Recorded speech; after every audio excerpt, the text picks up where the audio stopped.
Baik, sudah penonton, tetamu yang kita sedang ada sekarang, dah lama kita tak jumpa dia. Ya. Tetapi beliau dah lama dah memperjuangkan usaha untuk membantu orang-orang yang miskin melalui satu yayasan ini. Iaitu Yayasan Basmi Kemiskinan, insya-Allah.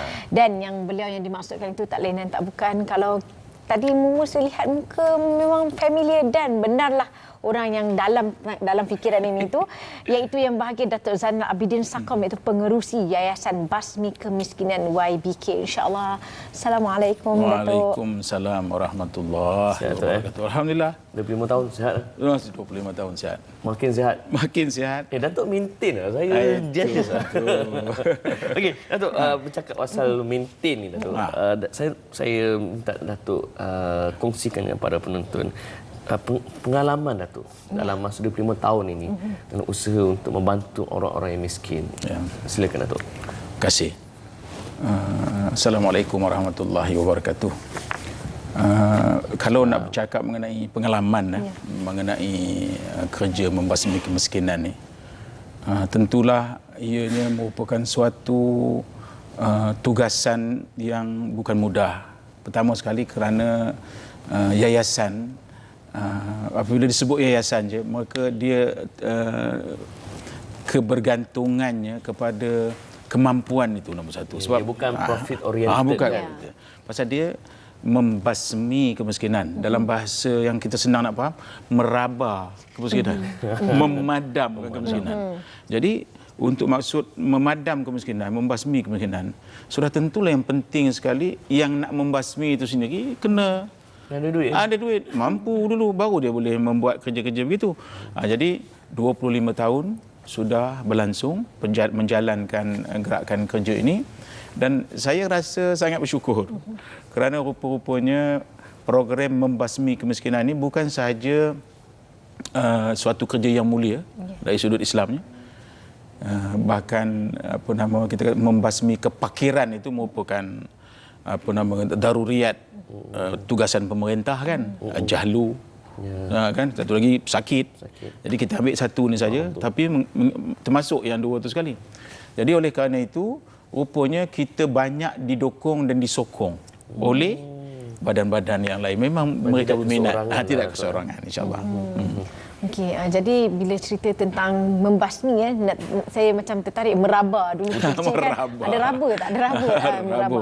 Okey, jadi bagaimanakah peranan YBK bila kita cerita membasmi kemiskinan? Apa YBK lakukan dalam membasmi kemiskinan ni? Oleh kerana koinsiden aja di tubuh dulu. Atas alasan kerana terlalu banyak birokrasi yang nak dalam usaha nak membasmi kemiskinan ni, birokrasinya terlalu banyak. Borang yang nak diisi terlalu banyak. Menunggu giliran untuk lama. Jadi ini semua telah menyusahkan pemikiran pemimpin pada waktu itu. Maka dia telah menubuhkan sebuah yayasan yang kita sebut Yayasan Basmi Kemiskinan. Ianya berorientasi tak ada mengutip keuntungan dan dia boleh buat keputusan spontan. Buat keputusan spontan. Jadi perkara pertama dalam langkah kurang birokrasi. Kurang birokrasi sebab kita jumpa je rumah tu, memang kita tengok rumah tu dari segi kesihatan, dari segi keselamatan memang tak patut diduduki oleh manusia. Kita pakat JKK semua, panggil JKK kampung tu juga. Kita runtuhkan. Kita buka balik dan kita banner baru. Itulah contoh on the spot. Mulanya rumah aja dulu. Mula angkat awal dulu. Itu dia. Pertama sekali kita buat dulu. Datuk sebut asas awal-awal penubuhan. Jadi berbanding 25 tahun yang lalu dengan sekarang, kadar kemiskinan memang hampir mustahil kita nak basmikan 100%. Tapi adakah di sana ada penurunan? Jauh sungguh berubahnya. Di tahun 57 kan, masuk ke kemerdekaan, kat 70% yang miskin. Bukan miskin yang kita sebut alternatif. Ini tegar ni. Tapi sekarang dah tinggal 0.3%. Jauh sungguh biasa. Betul juga tu. Sebab itu saya pergi Sabah, sedang rumah pun ada pergi Astro. Itu dia dapat kan. Itulah. Jadi berjaya ke tidak, saya fikir sebagai sebuah yayasan nak berbandingkan dengan kerajaan, tetapi kita telah memulakan satu jalan di mana akhirnya kerajaan bersetuju menjadikan basmi kemiskinan itu menjadi tugasan utama mereka. Sebab itu mulai pada tahun 2005 apabila Selangor sendiri pada itu dah capai zero kemiskinan. Zero, tak ada lagi fukara yang ni, maka dah yang tinggal di miskin alternatif saja. Perbandingan, miskin perbandingan. Maka pada waktu itu oleh kerana kerajaan dah mengambil alih semua tugasan membasmi kemiskinan, Datuk Najib lagilah berani. Siapa 3,000 ke bawah orang tu kira miskin. Lagi berani.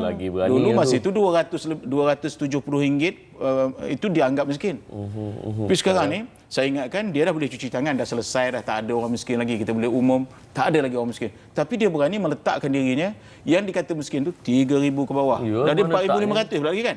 Betul. Jadi dia berani. Bila dia berani, so saya YBK rasa kita dah macam mengusaikan tugasan awal, iaitu meyakinkan bahawa ini adalah tanggungjawab sepenuhnya pihak pemerintah. Membasmi apa yang disebutkan kepakiran kan. Jadi fukara. Jadi sekarang ini tumpuan kita membasmi kemiskinan ialah di bidang education lah sekarang. Pelajaran pula dah. Kita tumpu situ kepada sektor itu. Buat rumah atas kesedaran tanggungjawab kerajaan dulu. Di Selangor sendiri misalnya memulakan penswastaan pengutipan zakat masa itu. Tapi walaupun swasta kita bagi MAIS lah menjadi apanya kan. Jadi diurus secara korporat.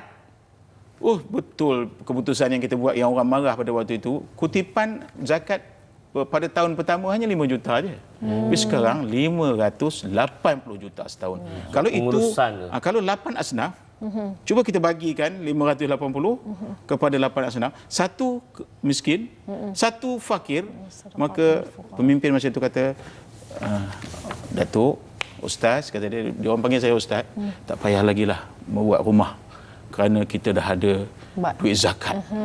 Dan duit zakat ini tiap-tiap tahun mesti dihabiskan. Tak boleh simpan tahun depan kecuali ada hal yang kita sebutkan. Habiskan. Jadi alhamdulillah pusat zakat dapat menolong membasmi kemiskinan. Jabatan kemiskinan Amin tahu di bawah jabatan Perdana Menteri. Bukan lagi di bawah menteri biasa ni. Di bawah jabatan Perdana Menteri.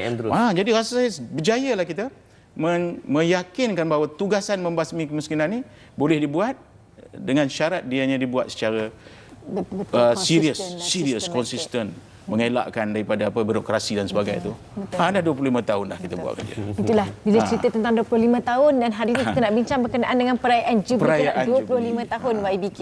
Jadi adakah kebarangkalian dengan majlis yang akan kita sambut sempena 25 tahun YBK ini akan menggabungkan kembali ataupun kita jadi penggerak lama YBK sebenarnya? Elok benar soalan tu. Pertama sekali sebagai sebagai institusi yang berlatar belakangkan agama Islam sebagai teras maka kita akan buat majlis kesyukuran dulu. Yang terdekat sekali iaitu pada 25 bulan. Esoklah malam dan kita pilih masjid yang diisytiharkan oleh JAKIM sebagai masjid contoh di Malaysia. Bernama Masjid As-Salam. Mana tu? Di Puchong Perdana. Jadi kita dah pergi berbincang sana nak menengok bagaimana pentadbiran tu. Wah, dahsyat betul pentadbiran tu. Jadi dia dah membasmi kemiskinan dari sudut mentadbir. Dari sudut mentadbir masjid. Yang selama ini kita tengok masjid, habis dia sebut masjid je. Masjid lah. Tandanya gitu, tai cicaknya. Dia orang ni tersusun rapi. Jadi dia kata, Datuk nak berapa orang? Untuk nak berapa orang? 1,000 boleh? 1,000 kita uruskan. InsyaAllah kita keluarkan. Dia offer dia. First offer tu buka-buka 1,000 terus. 1,000. Jadi program ini akan dibuat malam esok di Masjid As-Salam. Dan programnya ialah kita akan mulakan dengan bacaan Yasin, tahlil dalam pukul 7 tu sampai 7.30 waktu bermasuk Maghrib. Lepas Maghrib ada pula qasidah, ada pula selawat yang dibawa oleh kumpulan angkat kepada masjid ni. Kemudian kita akan panggil Ustaz Zul Ramli bagi ceramah 1 jam berkaitan dengan membantu duafa dan fukara meneladani Rasulullah punya sunnah Rasul, berdasarkan sunnah Rasul. Jadi untuk yang malam yang esok kita menjemput pertama sekali orang yang hampir dekat situ, seramai-ramainya datang. Kita tumbang 2 ekor lembu. Dia orang buat gotong royong. Ini masjid saya kata tadi, gotong royong hidup betul lah. Hidup situ. Jadi dapat kita melihat bahawa bila disebut basmi kemiskinan ni, asalnya dulu saya pun faham nak membasmi harta je. Tapi bila kita pergi tengok Zakbar punya pengertian, artinya membasmi kemiskinan ni artinya miskin artinya kurang. Kalau mentadbir itu kurang, kita masuk. Kalau keyakinan kurang, kita masuk. Kalau tanggungjawab sebagai kaki tangan kerajaan kurang berkesan, kita masuk. Arti itu miskin semua. Tapi miskin yang utama tadi, yang itu kekal. Bagi urusan kita. Maksudnya miskin tu bukan saja kalau kita lihat miskin tu pada wang harta. Tapi miskin tu akhlak kurang pun miskin. Miskin juga. Miskin pentadbiran. Pentadbiran. Bilakah perayaan ini nak diadakan? Perayaan sebenarnya kita ada makan malam kita.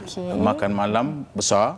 Nak panggil semua sekali orang yang pernah terlibat dengan daripada mula sampailah sekarang ni, yang berjasa, yang berbakti, sukarelawan kita, alumni daripada asrama kita dan daripada pusat tuition kita dan juga daripada perkampungan yang kita bina. Kita ada buat kampung. Ada 9 buah kampung. Kita panggil Desa Kasih. Desa Kasih. Kita pindahkan dia orang setempat kerana kita rasa kita nak buat programnya tu biar selaras dengan kita siapkan rumah, kemudian kita selaraskan programnya hingga berjaya capai cita-cita kita tu. Ada 9. Jadi ini kita akan panggil semua 1,000 orang insya-Allah. Dan Datuk Seri Zahid Hamidi telah bersetuju menjadi tetamu utama kita pada malam tersebut. Itu dibuat pada 20 hari bulan April ni. 20 April, sebulan lagi sekarang lah. Tak lama dah tu. Tak lama dah itu. Hujan celik. Baik Datuk, kita doakan semoga perayaan ini akan disambut dengan gemilang. InsyaAllah. Dan kita doakan moga YBK akan terus maju untuk membantu mereka yang memerlukan. Tahniah Datuk. Terima kasih banyak. Salam kami kepada semua penggerak YBK. InsyaAllah. InsyaAllah. Boleh saya cakap sikit saja? Saya nak menjawab pertama sekali mereka yang dah berjaya dengan singgung tak sedap ya, yang pernah di touch urusan kejayaannya sampai sekarang. Saya mohon supaya semua datang. Datang semula untuk menjayakan kerja besar kita ni. Jubli perak pertama dah habis, kita nak pergi pula ke jubli emas 50. Jadi 25 tahun lagi. InsyaAllah dengan kerjasama dengan kawan-kawan, seorang daripada anak kepada Desa Kasih ni saya jumpa di Kuala Kerai masa banjir tu. Saya tengok gambar di sana ya. Saya jumpa dia dekat RNR Gua Musang. Dia tengok saya, dia senyum-senyum, lepas tu dia minta ambil gambar dengan saya. Lepas tu gambar ni saya nak tunjuk kat mak, dia kata. Siapa engkau ni? Dia kata saya ialah anak kepada Desa Kasih Batu Sembilan, Sabak Pernah. Dan dia kata dulu masa Datuk tolong mak saya siap melakukan value added kepada jualan keripik. Keripik dia. Keluar surat khabar dia kata. Mak laminate kan bagi 9 orang anak dia. Katanya ini ialah pertolongan daripada YBK dan saya mak dah janji dengan YBK akan keluarkan keluarga kita daripada kemiskinan. Saya jumpa di situ, awak buat apa sini? Saya engineer. Masya-Allah. Lagi apa awak buat sini? Ni dengan driver ni saya bawa 300 periuk nasi current elektrik nak bagi kepada orang-orang yang banjir. Ini kali kelima saya datang tu. Ini meremang Datuk, ini jasa besar YBK. Dan orang begini kena terlibat juga dalam perayaan ini success story. Masya-Allah. Testimoni. Itulah yang bagus sekali. Terima kasih banyak. Terima kasih banyak. Teruskan menginspirasi orang. Dan para penonton, ini adalah satu benda yang perlu dicontohi dan semoga anda juga membawa perjuangan YBK dan anda boleh memberikan sumbangan. Anda boleh carilah Google je YBK Yayasan Basmi Kemiskinan untuk memberikan sumbangan anda. Okey. Dan tahniah saya ucapkan kepada lelaki tadi kerana mengingati jasa dan juga insya-Allah menginspirasikan orang lain. Insya-Allah kita akan jumpa sekejap lagi. Kita akan berehat seketika. Masih lagi tentang membantu melalui IRM Islamic Relief Malaysia, tapi kita menggunakan teknologi. Bagaimana? Selepas ini.